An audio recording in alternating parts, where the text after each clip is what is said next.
My name is Stella. I grew up in what seemed like a fairy tale world. I was the cherished daughter in a family with wealth that rivaled nations. Despite our affluence, my parents, bless their hearts, ensured I understood the value of hard work and frugality. Money talks, but wisdom listens, my father often reminded me. While my mother insisted, I learned financial prudence from a young age. Life was enchanting until tragedy struck when I was 12. My parents perished in a private jet crash, and my storybook life was abruptly overshadowed by loss. After their death, I moved in with my grandmother. We lived in a humble abode, a stark contrast to the opulence I had known. This new life taught me that true luxury came from love and care, not material wealth. My inheritance was secured until I turned 28, leaving me to navigate life under my grandmother's wise guidance.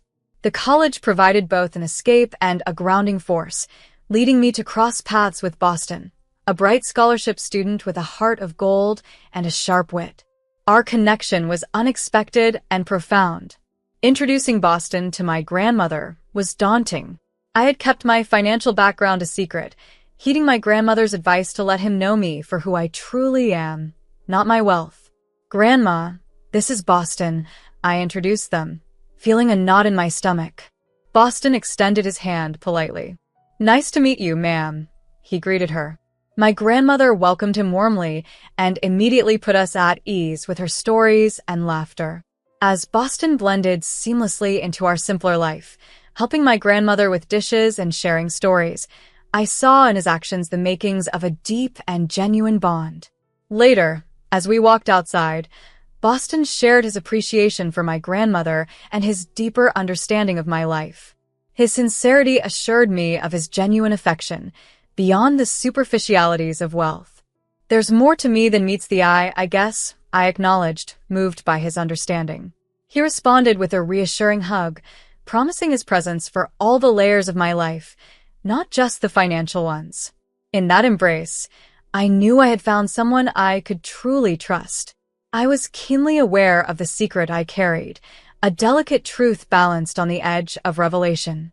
As Boston and I drove to his parents' house in silence, I sensed his tension through the tight grip he had on the steering wheel. "You sure you're ready for this?" I ventured, trying to lighten the mood. "Yeah, just my mom can be a bit much." "Don't take anything she says to heart," Boston replied, his smile strained and unconvincing. As we approached the grand, imposing structure that was Boston's childhood home, anxiety knotted in my stomach. There was no turning back now. The moment we entered, Boston's mother, Chaya, greeted us with a piercing gaze that felt almost invasive. "So, this is the girl you've been hiding," she remarked coldly as we stood on the marble floors that echoed her frostiness. Boston started to introduce me, but Chaya cut him off with a dismissive wave. "I know who she is. Come, let's sit. I've prepared some tea." Her tone left no room for argument, and we followed her into a living room that resembled more of a showroom. As she served the tea, Chaya didn't waste a moment before she began her probing. "I hear you were raised by your grandmother. Must have been quite the humble upbringing," she said, the word humble dripping with condescension.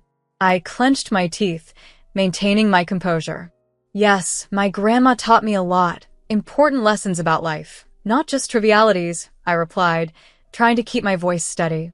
Chaya smirked. "I see. "And your parents gone too soon, I heard. Tragic. How does one cope without proper guidance?" Boston interjected, visibly uncomfortable. "Mom, that's enough."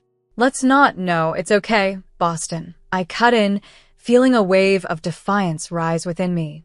Yes, my parents are gone, and yes, it was tough. But I got through it. It's made me who I am. Chaya sipped her tea, her scrutiny unrelenting. "Interesting. And what about your future, dear? Any plans? Or are you just riding along on my son's coattails?" That comment stung, but I took a deep breath, reminding myself of the reason I was there. "I've got plans, big ones. And I don't need to ride on anyone's coattails to achieve them," I stated firmly. The room was thick with tension, but Boston, bless him, tried to steer the conversation elsewhere. Mom, let's not do this, okay? We're here to enjoy each other's company. Chaya set her teacup down with deliberate precision. I'm merely trying to understand the woman my son has chosen. You can't fault a mother for caring about her child's future. The back and forth felt like an endless tug-of-war, a verbal duel with no victors. Just when I thought I couldn't bear it anymore, Boston's sister, Mina, entered. Her curious eyes carried a judgmental edge that mirrored her mother's. So, you're the famous girlfriend. Heard a lot about you, not all good, Mina remarked with a tone laden with disdain. I was on the verge of snapping back when Boston stood up. That's enough, both of you. We came here in good faith to share a part of our lives with you. If that's not something you can respect, then maybe we should leave. The remainder of our visit was awkward at best. Conversations were stilted, laughter forced, but Boston's hand held mine under the table, a silent vow that we were in this together. As we departed, a mix of relief and frustration washed over me. I'm sorry about that, Boston apologized as we got back into the car. They can be a bit intense. I sighed, watching the lights of the house disappear in the rearview mirror. It's not your fault. But man, your mom and sister, there's something else. Boston chuckled, a melancholic sound reflecting the weight of the evening. Despite everything, we managed to get through it. We survived, right? Survived and stronger, I said, leaning my head against the car window. The stars twinkled above us, clear and bright, almost like a sign of hope. No matter the challenges, it seemed there was always a path forward. The next family gathering, however, delivered a sharp jolt back to reality. Chaya, my soon-to-be mother-in-law, didn't hesitate to assert her influence. If you two are serious about getting married, we're getting a prenup signed, she declared, her gaze piercing through me as if challenging me to protest. I maintained my composure, shrugged, and calmly responded, fine by me. I'm not after your son's money. Boston seemed to shrink beside me, his discomfort palpable. Once we were alone, he was quick to apologize, his promises laced with desperation. My mom won't get in our way, I promise. We'll be happy, he assured me, his eyes begging me to trust him. The wedding planning proceeded without much issue, but the actual day of the wedding unleashed a storm. Mina, my sister-in-law-to-be, dramatically overstepped during the reception. Inebriated and unrestrained, she seized the moment to create a spectacle. With a glass in hand, she staggered forward and blurted out, "This one's a gold digger. Doesn't know the first thing about our kind of life. Trying to snag my brother's cash." Her tirade spiraled into more disruptive behavior, causing a scene that crossed lines of decency. My cheeks burning with anger and embarrassment, I pulled out my phone and dialed the police. This chaos needed to be addressed, and I wouldn't let Mina's outburst go unchecked. The fallout was tumultuous. Accusations flew, and threats were made. Chaya vowed revenge for the disgrace I had allegedly brought upon their family. "You've made a mockery of us. The press will have a field day with my daughter's antics. Thanks to you," she fumed. Boston was caught in the middle, torn between his familial obligations and his commitment to our relationship. I could see the toll it was taking on him, the strain evident in his weary eyes and slumped shoulders. Despite the drama, I stood firm. This was no longer just about me. It was about setting boundaries and insisting on respect, regardless of financial status or familial ties. As the commotion settled and the night quieted down Boston, and I found ourselves amidst the wreckage of what should have been our happiest day. "I'm sorry," he whispered, his voice laden with sorrow. "I never wanted any of this." I took his hand, feeling the stark reality of our situation. "We'll get through this, but things need to change. Starting with setting boundaries with your family." That night, our vows took on a new depth, not just to stay together, but to fight for the respect we deserved and to not let old money or lingering grudges define our future. 3 years have passed since that tumultuous wedding day, and the weight of our vows has only grown heavier. Chaya's presence in our lives has diminished, and while her absence isn't mourned, it's Boston's gradual withdrawal that has driven a wedge between us. His late returns home, the half-hearted excuses about work, it all started to add up. The warmth that once defined our relationship cooled into mere politeness, and eventually, even that began to fade. The tipping point came one night, marking a decisive moment in our marriage. When he flung his jacket onto the chair as if it had wronged him and uttered words that stung like venom. You know, I could have married someone with a bit more class, more fitting for my circle. I was left stunned and speechless. The pain of his words felt like a physical blow, but I restrained myself, recalling my grandmother's advice to remain patient and really see Boston for who he was. So, I swallowed the pain and the rising tears, hiding the wealth that was rightfully mine, choosing instead to ponder a possible solution. One evening, filled with a mix of hope and desperation, I suggested, "Boston, don't you think it's time we thought about having a baby? It might bring us closer together." His reaction was dismissive and chilling. "A baby now? Don't be ridiculous. We're not ready for that, not by a long shot." His outright refusal and the disdain in his voice crushed any hope I had that a child might repair the widening rift between us. As days turned into silent weeks, and those weeks stretched into months, every rude remark and each late night he came home added another layer to the walls separating us. I found solace in conversations with my grandmother, pouring my heart out over tea that cooled long before our talks ended. "He's not the man I married, Grandma. I don't know if he ever was," I confessed. She listened with sad, understanding eyes. "You can't make someone be who you want them to be, darling. Sometimes we see what we want to see until we can't ignore the truth any longer." Her words, though painful, offered a sliver of relief. I wasn't insane for wanting a partner who viewed me as an equal and treated me with respect. But as time passed, it became increasingly clear that Boston had changed, or perhaps had never been the man I thought he was. The thought of leaving crossed my mind more often than I cared to admit, yet each time I dismissed it, clinging to a fading hope that the man I loved would return to me.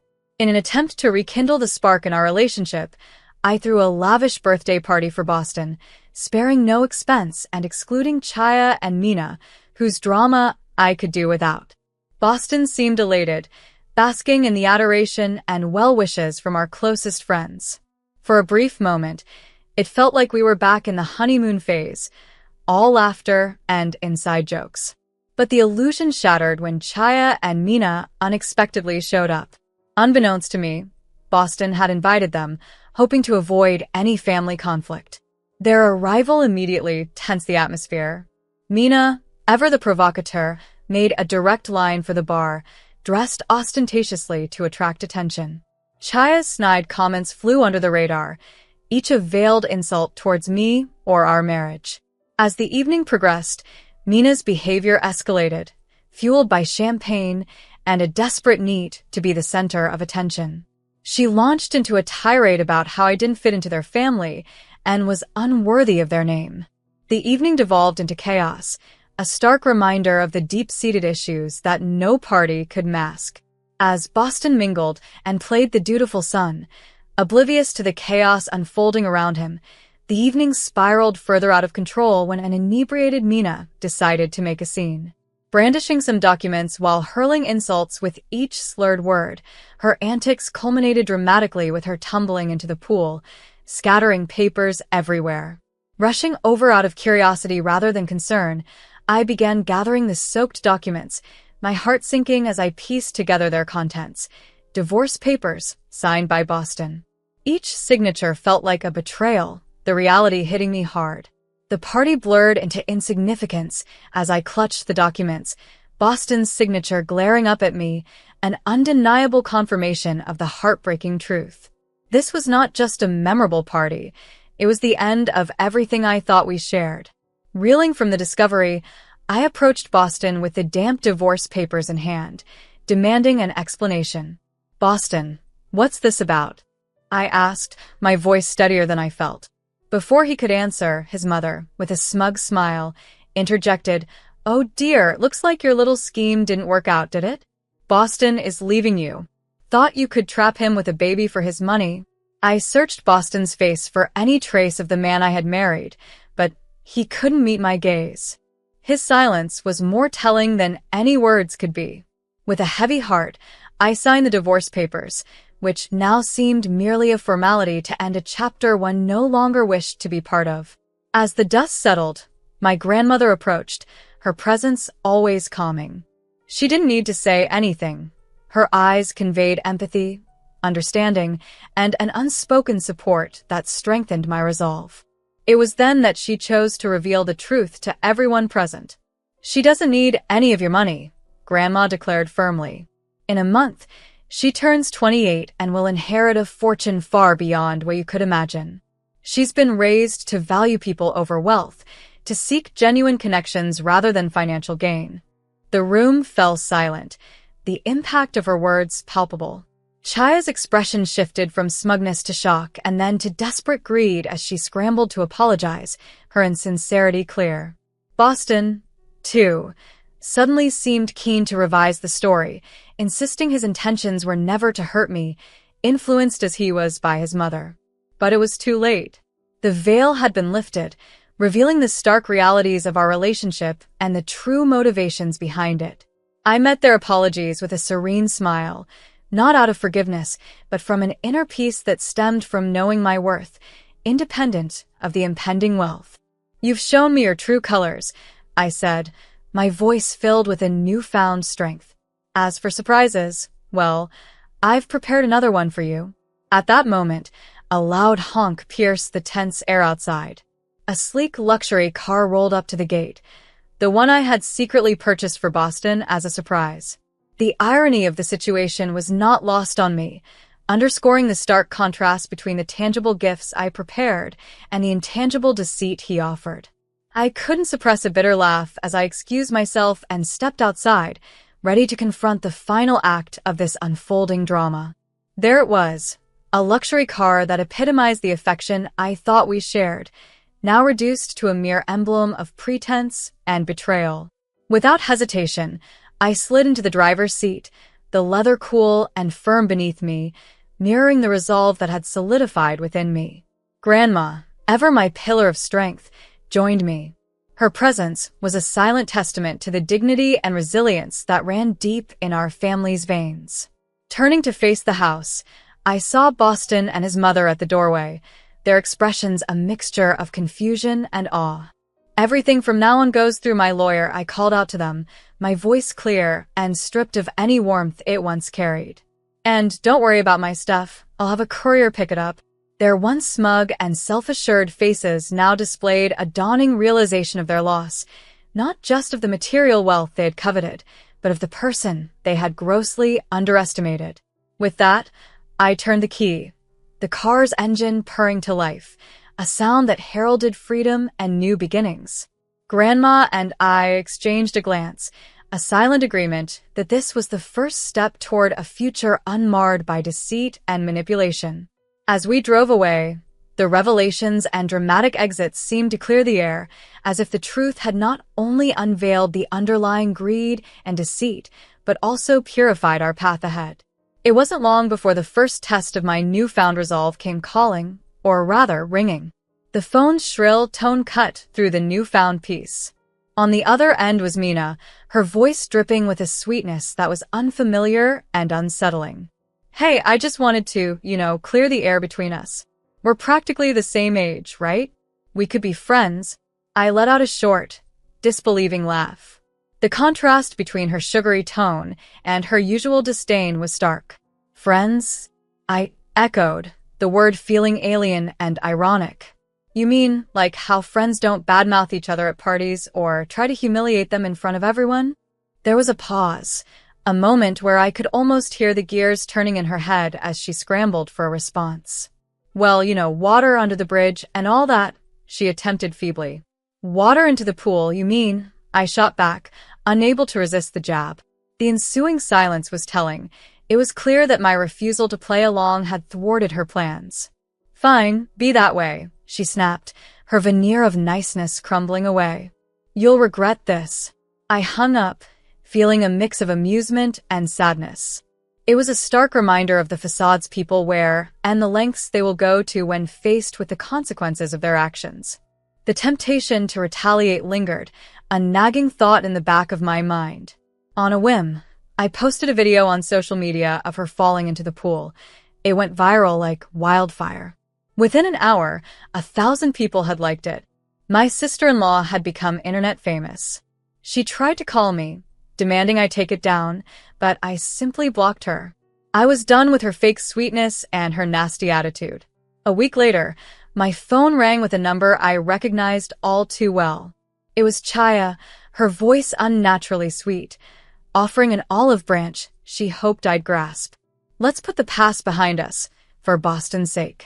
Can't we reconcile?" she suggested, as if the wounds were mere scratches that could heal with a band-aid of words.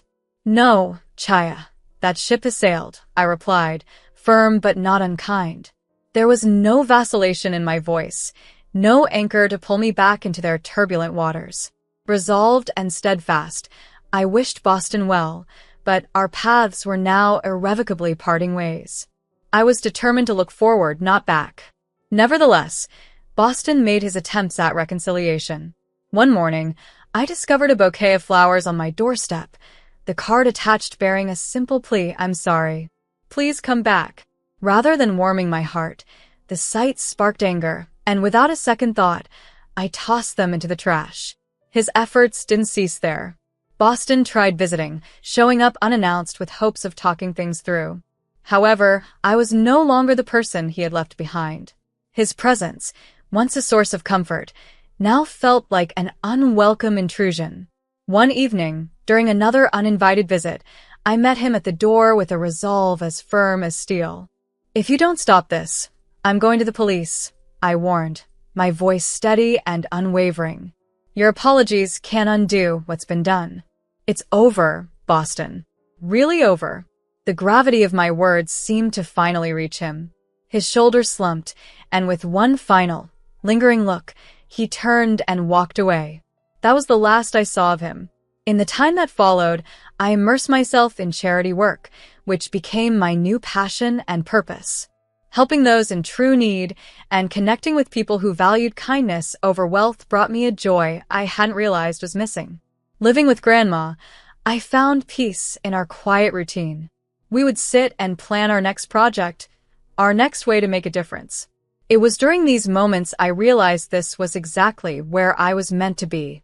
I harbored no illusions about the road ahead. It would be fraught with challenges, perhaps even heartaches.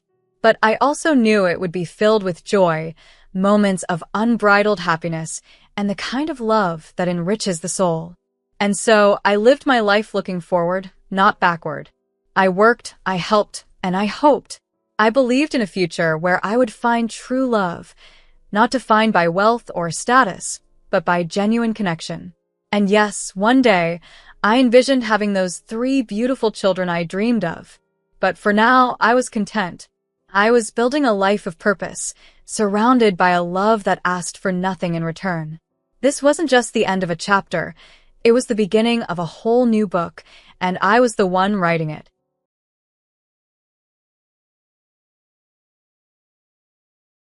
Living with my parents now, it dawned on me that my marriage, which I once thought would bring joy, was nothing more than an illusion. My husband, whom I trusted, turned out to be using me, and I felt betrayed by my in-laws. The mother and son duo seemed oblivious to the practicalities of life. Faced with the threat of being kicked out, I questioned the essence of being a family with such people. The decision was clear. I needed to take charge. I quickly contacted everyone and began organizing the next phase of my life. As for the household items, I arranged for a service to pick them up. The following day, furniture and appliances were taken away, prompting a panicked response from my husband. I am Susie Flores, a 35-year-old woman who has been working from home since college. Despite a monthly commute, I am a full-time employee thanks to the accommodating nature of my company. A motorcycle accident during my college years left my legs disabled, confining me to a wheelchair. Despite ongoing rehabilitation efforts, the prospect of improvement remained bleak. Embracing my condition, I had initially resigned myself to the idea of lifelong singleness. However, a blind date arranged by friends reintroduced the desire for companionship. I met Atlas, my now husband, who, despite being 5 years my senior, exuded youthful energy. His straightforward demeanor, though bordering on rudeness, intrigued me.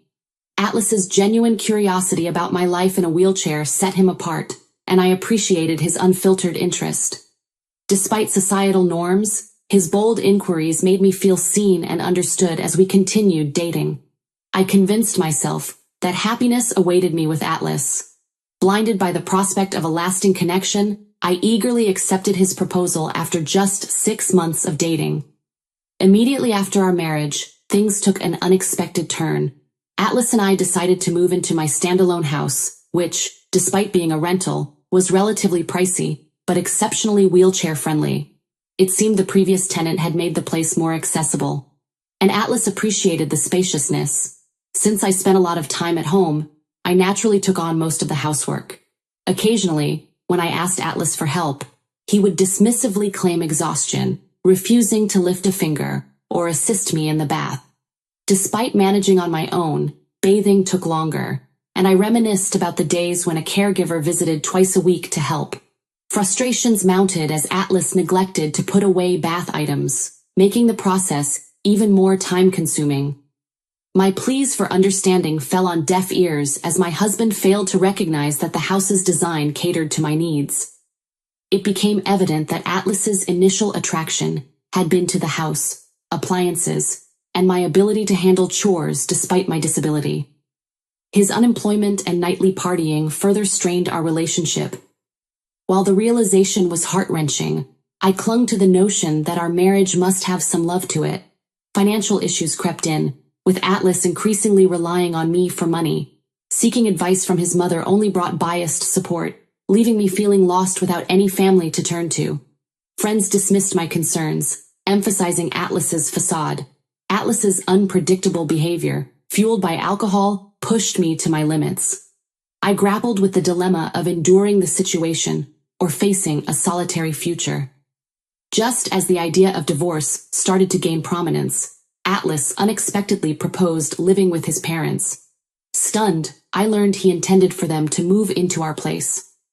While I understood the desire to be near aging parents, their good health made the proposition perplexing. "You're always thinking about yourself, huh? I never thought you were this selfish," Atlas accused. "I'm just questioning why they need to move here when they have their own place," I inquired, trying to make sense of his plan. "Our home is more spacious, modern, and equipped with all the conveniences. Besides, it's designed to be accessible for elders," he replied. "If Atlas's parents moved in, I'd have to be on my toes during work hours. While Atlas was rarely home, his retired parents would likely be around a lot. Sharing the bathroom and kitchen? I'm slower than most people, and I could foresee the challenges of such a living situation. Could I have a little time to reflect?" I asked, feeling the need for space to sort through everything. "You better hurry up. We don't have much time," Atlas retorted impatiently. Despite his claim of limited time, Atlas wasted no time at all. By the weekend, he brought his parents over, making me suspect they had been planning this move for a while. "You know, I've been thinking, maybe you should consider a facility," Atlas's mother suggested nonchalantly. "What?" I couldn't believe what I was hearing. "A facility for me?" I thought in horror. "Yeah, it's a good idea, right?" My husband agreed with her. "You have your own limits. In a facility, they take care of everything," she continued as if it were the most natural thing. It became apparent that Atlas wasn't just contemplating his parents moving in. He was also considering sending me away. "I'd visit you from time to time," Atlas added, as if that would make things better. That statement jolted me awake. What am I to you? Your wife, right? Would you really tell your beloved wife to go to a facility? I asked angrily. Hold on.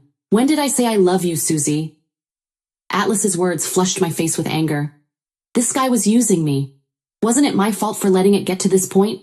I thought I had to draw a line. Then even more shocking words came out of my husband's mouth. In this house, I'm going to live with my parents.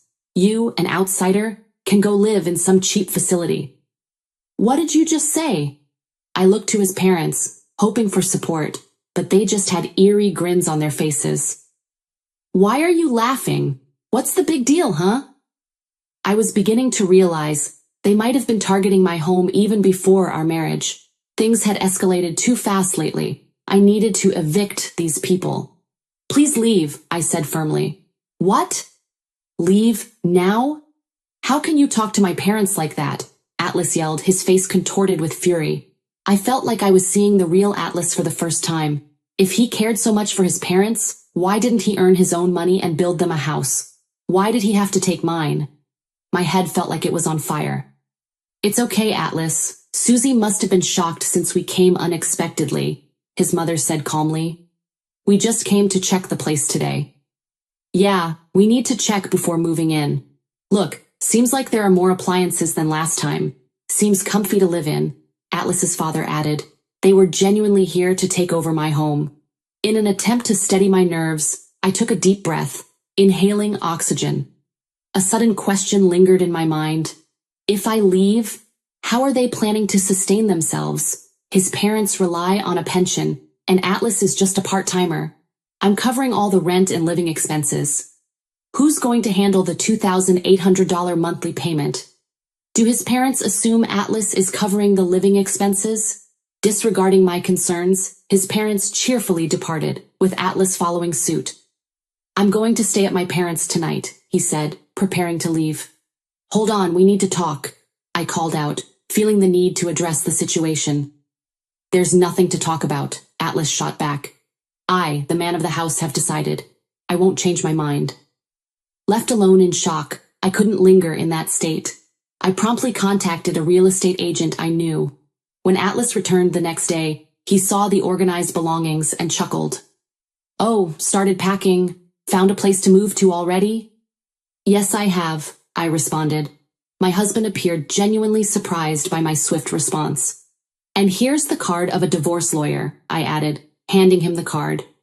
Here you go, Atlas. From now on, let's communicate through the lawyer.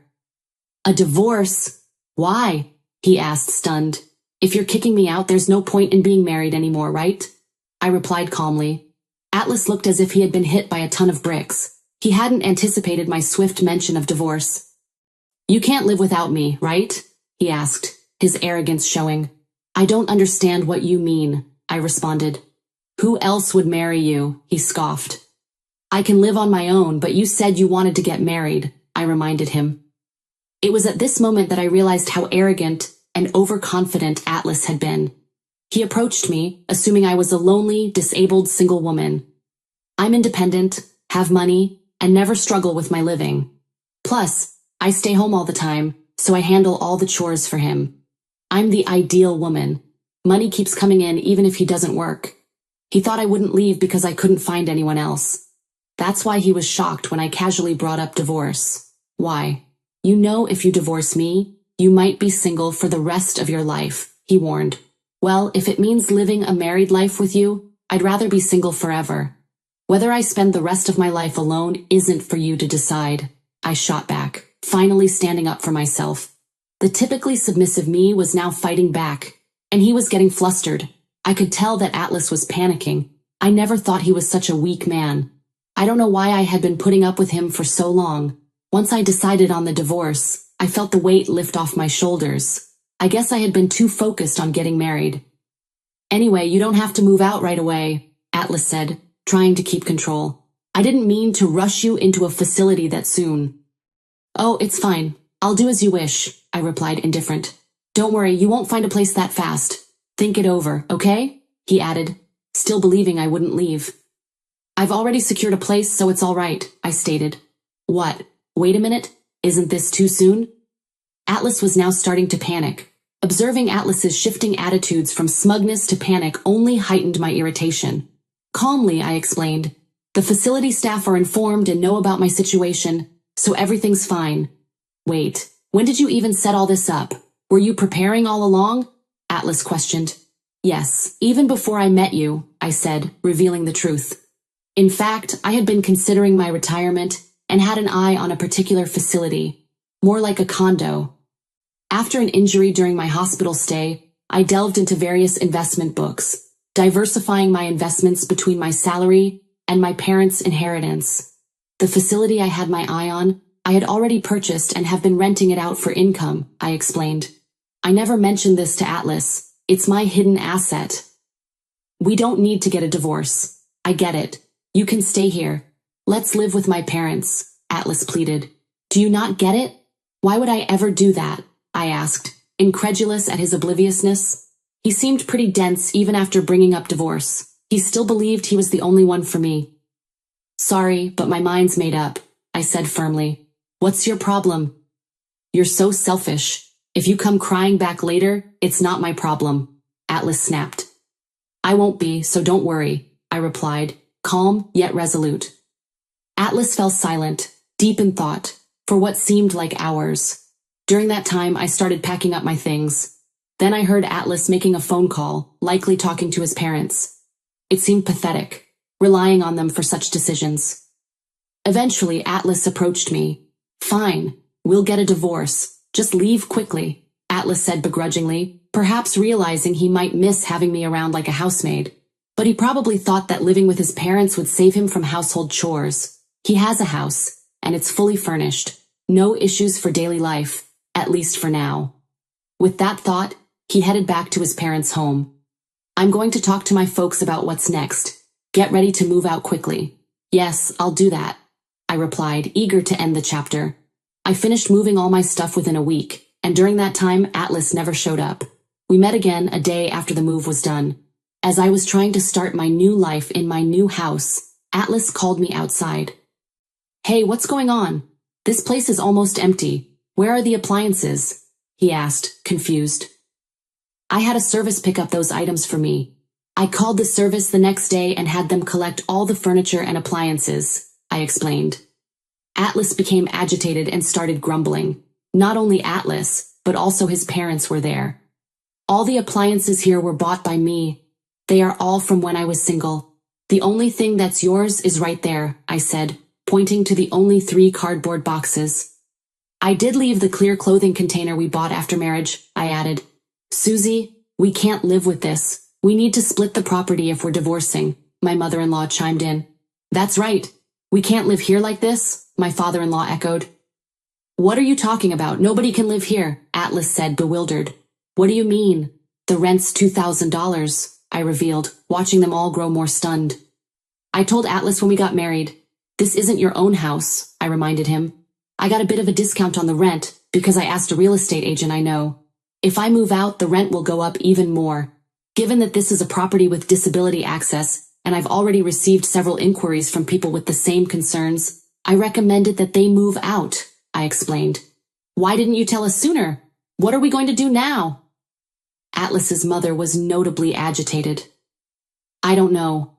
I did tell your son, I replied. I didn't hear about it, Atlas retorted. I'll sue you, he threatened, his frustration boiling over. I saw that coming, honestly. From an outsider's perspective, it might look like I selfishly got a divorce, broke the lease, and took all the furniture and appliances. But I was sure. You can sue. But do you even have the money for it? I asked, watching as Atlas's face twisted in defeat. He didn't have the funds to hire a lawyer, but even if he somehow managed to get the money, I have a hidden advantage. I showed them several photos. When did you take these? Atlas asked, his voice trembling. The pictures showed Atlas gambling and womanizing. I'm ready to use these in court, I replied calmly. What the hell? Atlas stammered, confused. I thought everything was going well. His parents sitting nearby looked particularly agitated. What's going on? His mother whispered, glancing at the photos. Then suddenly, Atlas started to apologize. I'm sorry, he pleaded, his voice cracking. Please come back. I need you, Susie. I folded my arms. You're the one who kicked me out. We're already divorced, so what are you talking about? I asked angrily. Besides, you don't love me, do you? Atlas looked desperate. Even Atlas's parents began to apologize next to him. We don't have a place to live anymore, his father mumbled. That was a shock. What do you mean? I asked, suspicious of their sudden change in tone. Our house got foreclosed on, Atlas's mother explained, her face pale. Turns out Atlas's family home will be repossessed in a few weeks. They went bankrupt. The debt his father accumulated grew like a snowball and became an amount that's impossible for retirees to pay. Atlas, shifting uneasily, admitted, I used to receive an allowance from my parents when I was single. I thought I was in trouble and decided to get married, hoping for support. Now it all made sense. So that's why your mother was so kind before we got married, I said, more to myself than to him. Then I met his eyes. I can't help you now. We're strangers, I concluded. Atlas's mother looked desperate. Even if my folks and I end up homeless, are you okay with that? You brought it on yourself, didn't you? I replied coldly. Atlas's ulterior motive was now clear as day. I stood firm. I have no intention of giving you even one piece of furniture or electronics. Please don't say that, my husband begged. Have some mercy. He was pathetic. It's too late for apologies, Atlas. Now sort it out on your own, I added. Atlas's father, his voice low, pleaded, That's why we're asking. We can't sort it out. Growing frustrated, I snapped, If you can't pay the rent, you should move out. The place is in my name, so if I cancel the lease, that's the end of it. Evicting them was easy. In the end, even if the lease was transferred, Atlas probably couldn't afford to live here. I heard all of this from the real estate agent. My husband had already admitted, I can't pay the rent. With that, I made my decision. I'm canceling the lease here, I declared. I no longer need this place, and since the divorce is final, everything is over. What are we going to do now? Atlas muttered to himself. I can move into a facility. Goodbye, I said, turning away. Atlas tried to mock me, bitterly spitting. Good luck in that crappy environment. Facilities like that probably have no freedom and are the worst, right? But I admired Atlas and his parents as I left the scene. Still, Atlas wasn't going to stay put. A few days later, he showed up at the facility where I had moved. Hey, what's this about? Atlas asked, looking at the facility like he was about to faint. I smiled.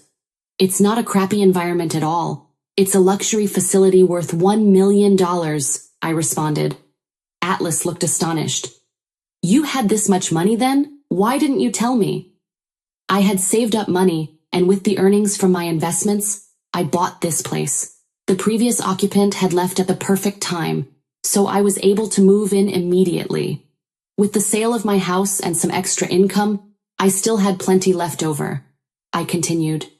Atlas looked around, speechless. This facility is top-notch, I added. Doctors and helpers are on site, and the floor plan is just like an apartment with plenty of privacy. The room is a 3-bedroom, so families can live together. There are even couples and families living here. I can call a helper with the push of a button, and there's assisted bathing every day. I originally thought of this as my final residence, but I'm glad I made the move. Atlas's eyes widened. So, you really don't want me here? He asked. I shook my head. No, we're strangers now. Please leave. Suddenly, Atlas's demeanor shifted, and he started acting all sweet toward me. Can't you just let me live here? What are you talking about? I asked, incredulous. That's impossible, we're divorced. Face reality. Atlas was desperate. That's why. Let's get remarried. I'm living in a motel now. Isn't that pitiful? I can't get a job because I don't have an address at the motel. I shook my head in disbelief. Why don't you take a look in the mirror? You look pathetic, living off your parents at your age, becoming a freeloader after marriage and now begging on the streets. Atlas's face turned bright red with embarrassment. You're not ashamed to be clinging to your ex-wife? I continued, my voice rising. Look, everyone's watching, aren't they? I added. Residents peeking from their balconies were indeed watching. I had asked them in advance to keep an eye out if my ex-husband came to visit. I thought Atlas would surely come looking for me at least once, either to gloat over my miserable state or to beg. The residents were very cooperative. They purposely looked at Atlas with pity, like a real-life drama. I wanted to applaud them. Atlas finally noticed the stares and seemed to realize how embarrassing he was being. His voice shook. I won't ask anymore, he muttered, pale-faced, and then disappeared. I didn't think he would come back anymore. Later, when I went out, I ran into my mother-in-law working at a supermarket checkout. My father-in-law was a janitor, and my mother-in-law was a cashier. As soon as she spotted me, she turned her face and tried to hide. She was being scolded by a young employee for her attitude. Atlas was apparently introduced to a job by someone he met at the motel cafe and was being exploited at a very low-paying job site. Meanwhile, I frequently hosted home parties and lived happily every day with people from the same facility. I also became good friends with other wheelchair users. If I had known such a community existed, I would have moved here sooner. I found the time to attend physical therapy sessions, and my current goal is to get my legs moving on my own. I lead a fulfilling life, both at work and in private.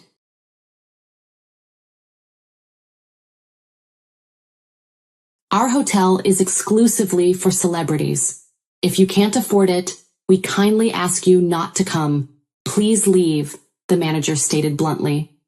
Because of their appearance, guests at a 5-star hotel are treated with suspicion. I was reminded of this the next day. But the manager is still in the dark. He doesn't realize how powerful my in-laws are and how unhappy he'd be in the future. My name is Violet, and I'm a 32-year-old housewife. I do not yet have any children. Julian, my husband, and I met while I was working part-time at a supermarket. I knew from the start of our relationship that he was a nice young man because he has a calm and elegant personality. However, I was taken aback when I visited his parents' house to talk about the wedding. Their house is so large that it looks like a school playground, with a heavy gate installed. The block wall extends all the way around the house, making it impossible to see inside. Once inside the gate, a more surprising scene unfolds. A magnificent country estate resembling a luxury villa stands at the end of a long stone pavement. A garden appears to have been attended by a gardener next to the house. I could even see a swimming pool and tennis courts beyond that. I couldn't believe what I was seeing and wondered what I had come to. Julian was a remarkable young man, but how could such a young man work part-time at a convenience store while attending college? I had no idea. Julian claims that his family members are all presidents of top companies, his father, mother, sister, and Julian himself. While there are reports of celebrities sharing their family businesses with relatives, this is not the case with Julian's family. They're all accomplished entrepreneurs who grew their own businesses. Julian followed in their footsteps, receiving only the bare minimum in tuition fees, supplementing his income with part-time work. Because of this, I was able to meet Julian. He started his own business with the money he earned from his part-time job and is currently trying to expand it. My family consists of a commoner father who works for a company, a housewife mother, and a brother who also works for a company. I felt like backing out, wondering if I could actually be Julian's wife. Julian, however, was not worried. Your openness and cheerfulness attracted me. You're the only person I want to spend the rest of my life with, he reassured me. I decided to trust and follow him. What about my family-in-law? My heart was almost broken with worry, wondering if they would be let down by a commoner like me. The members of my in-laws' family who greeted me were extremely friendly and warm. They welcomed me with open arms, saying, "Julian has brought a woman home for the first time." My father-in-law appeared to like me. "Violet, you have very beautiful clear eyes. Your behavior indicates that you were carefully raised by your parents. Julian's vision is correct," he complimented me. My mother-in-law and sister-in-law were both extremely gentle and kind, and by the time we left, we had completely opened up and become good friends.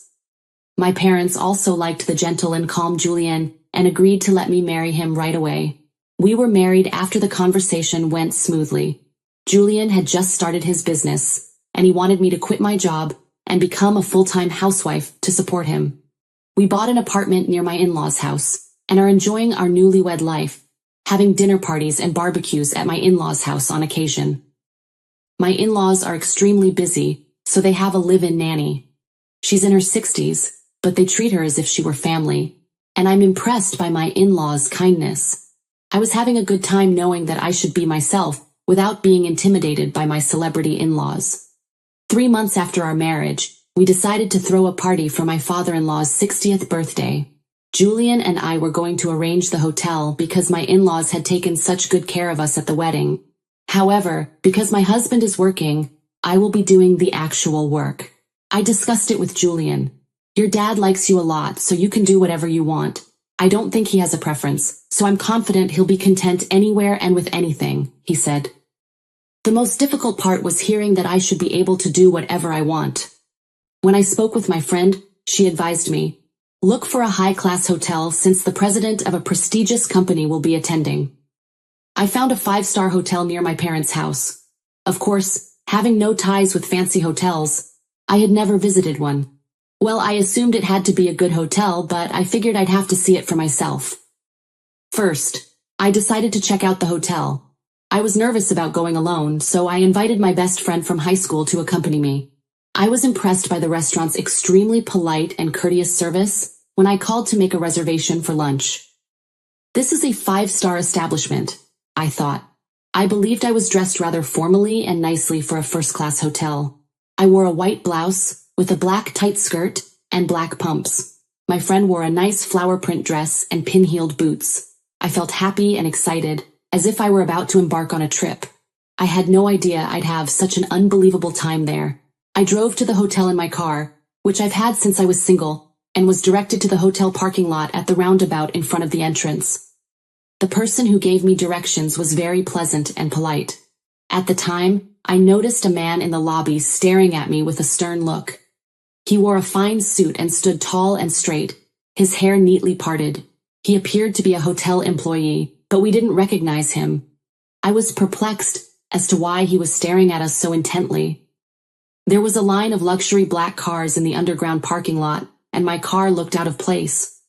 Some people were arriving in chauffeur-driven cars, with their doors opened for them, as I had noticed earlier at the roundabout, which made me feel a little self-conscious.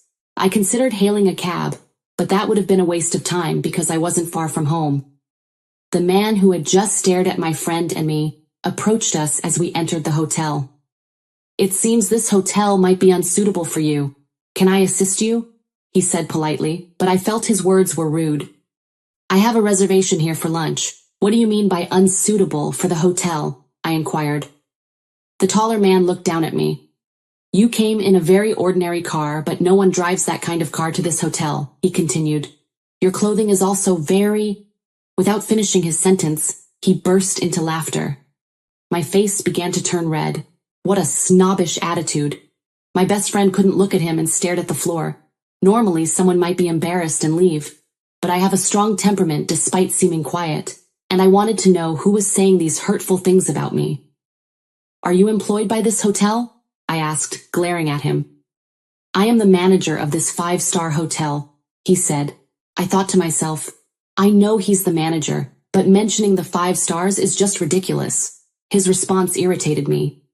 "Does this hotel judge its guests based on their cars and appearance and change its attitude depending on who they are?" I retorted, unwilling to back down. The manager sniffed in response. "A hotel's clientele is appropriate for its stature. We must maintain dignity to ensure guests feel at ease and relaxed." I was getting more irritated. "Are you saying we're degrading your hotel?" I asked. The manager clicked his tongue. I felt bad for my friend, who I had invited, and considered canceling the reservation and returning home. Just then, an elderly hotel employee approached me and asked, "Ma'am, may I assist you?" I told him I had a lunch reservation, and he bowed to the manager before saying, "I'll take you to the restaurant." He accompanied us to the restaurant. The manager gave me a bitter look, as if he still had more to say. The elderly hotel employee, unlike the manager, was pleasant. "You've come all this way. I'm sorry you had such a bad experience. I'm sure you felt uneasy. I'm sorry. We're well known for our delicious cuisine. Please have a pleasant stay," he said. The manager seemed quite young for someone in his position. "How did such a young man end up running such a fine hotel?" I asked. The employee explained that the hotel's owner had retired, and his younger brother had taken over, with his son now serving as the manager. The young manager graduated from a prestigious university, but has no experience in hotel management. He's desperate to maintain the hotel's standards. Even old, familiar customers are being given the cold shoulder and forced to leave when they spend less, the elderly employee sighed. "I too grew up with this hotel until I reached this age. According to the new management, the hotel needs revitalizing. I guess an old man like me is no longer required. I'll be leaving at the end of the month," he concluded. There seemed to be no hope for the hotel's future growth, if it couldn't care for its employees, who had supported it and helped it achieve its 5-star rating. The food at the restaurant was the most delicious I've ever had. The head chef, who was about the same age as the elderly employee, came over to greet us, and he seemed quite skilled. I was concerned that he too might be forced to leave. By the time we left, my friend and I were in much better spirits, but just as we were about to leave, the manager approached us again. "I will visit your restaurant again soon," I said, preparing to leave. The manager, however, was undeterred. "When people like you walk around my hotel, you lower its dignity. This is a celebrity hotel, not for the poor. Please leave immediately," he said, this time without any politeness. I was too shocked to argue. The hotel itself was lovely, but the manager was so rude and unpleasant that I decided not to hold my father-in-law's birthday celebration there. Surely there must be a more accommodating hotel or restaurant nearby. When I told my in-laws about the experience, they asked which hotel it was. They looked at me with interest when I told them the name. "Let's go to that hotel. I'd love to visit such a prestigious place," my father-in-law said, much to my surprise. I couldn't understand why he wanted to return to the hotel where I'd had such a bad experience. "You don't have to dress up so much," my father-in-law said, and everyone was asked to go in casual clothes. He told us to go ahead, and he would join us later. The manager's sharp gaze was fixed on us from the moment we entered the roundabout again. There were a lot of people in the lobby, relaxing on sofas or drinking coffee. There were so many that I wondered if the hotel was hosting a large event. The manager rushed in as we sat on the sofa beneath a large chandelier, waiting for my father-in-law. He screamed and glared at me. "You've returned here without having learned your lesson. You don't learn, do you? You arrived at my hotel in a minivan. You are a bother," he exclaimed, still acting snobbishly as before. "We came to celebrate my father-in-law's birthday today. I reserved a table for us. You didn't say anything about a car type, did you?" "What's the problem?" I retorted, refusing to back down. Everyone in the lobby was paying attention because we were arguing so loudly. The manager sneered. "I can tell you don't belong here by the way you're dressed. You're dressed so casually, you should seek one of those dirty little inns." The guests around us raised their eyebrows at his words. I responded, "The hotel is a place anyone can use, right? We're going to pay. The criteria for welcoming guests is ridiculous, and a hotel that treats guests like this is absolutely disgusting," I added indignantly. People around me began to murmur in agreement. The customer comes first, right? It's not right to be selective based on appearance. Hearing this, the manager flustered, turned red, and shouted, "We are a high-class hotel. We cater to celebrities. If you are poor, please leave." At that moment, my father-in-law spoke up, calm but firm. "Well then, let's all go home." His words stunned everyone. Hearing him, many people in the lobby quickly got up and started to leave, saying, "I will never come back. I will never try to stay here again." They tried to leave, and a big argument erupted between them and the employees, who rushed to stop them. In fact, all the people in the lobby were connected to my father-in-law, who had gathered them at his urging. The reason my father-in-law was a little late was because he had contacted these people. My father-in-law had been a frequent guest of the hotel since the time of the previous manager. He was so busy at the beginning that he would often pop in wearing his work clothes, but he fell in love with the hotel's way of treating every guest with respect. His company used to throw lavish parties here every year. He introduced the hotel to his family, and they often used it as well. After all, every member of his family is a company president, so the frequency of these parties was very high. My mother-in-law frequently entertained clients here, and my sister-in-law used it for executive training sessions. My husband's company held celebratory events for employees here. Each company of which my in-laws are the presidents was super important to this hotel. Suddenly, a loud voice cried out, "Please forgive me." It was the hotel president, the manager's father, who had arrived in a hurry. The elderly hotelier remembered my father-in-law and called the president in a panic. He apologized profusely for his son's rudeness and made the manager get down on his knees as well. "I am truly sorry, sir," the manager stammered. "But if you were the president, I would have treated you differently if you had told me." He tried to excuse himself. It is wrong of you to treat poor people like that when they make reservations. My father-in-law cut him off, unimpressed. You're apologizing to the wrong person, he added coldly. It was my son's wife that you treated badly. She is a kind-hearted girl whom I cherish as much as my daughter. You should remember who this hotel is originally for. I have gratitude for your predecessor here and had been close to him, but now it is time for me to end it. With that, we left the five-star hotel. We moved to a diner I often go to with my family to celebrate my father-in-law's 60th birthday. The restaurant has private rooms, and you don't need a reservation. The food was excellent, and my in-laws were delighted with the cozy atmosphere. My father-in-law suggested we invite my parents too. They joined us, and we had a grand and lively celebration. My husband and I paid for the party. Since it was a common restaurant, it wasn't much of a burden. Once again, I realized that we would continue to live by our creed of not getting carried away by money and not being misunderstood. Later, according to a rumor, the manager was fired and forced to start over as a cleaner. However, it was difficult for the hotel to regain its reputation, and 2 years later, the hotel closed. The next time I passed by, the glass was broken, the tables and couches were piled up in front of the roundabout, and the place had turned into a wasteland. The hotel's traditions had been shattered by a single misguided person. My father-in-law, who grew up in a typical family, and I get along very well, and I enjoy spending time with my husband and in-laws. Now that we know I am pregnant, everyone is looking forward to it.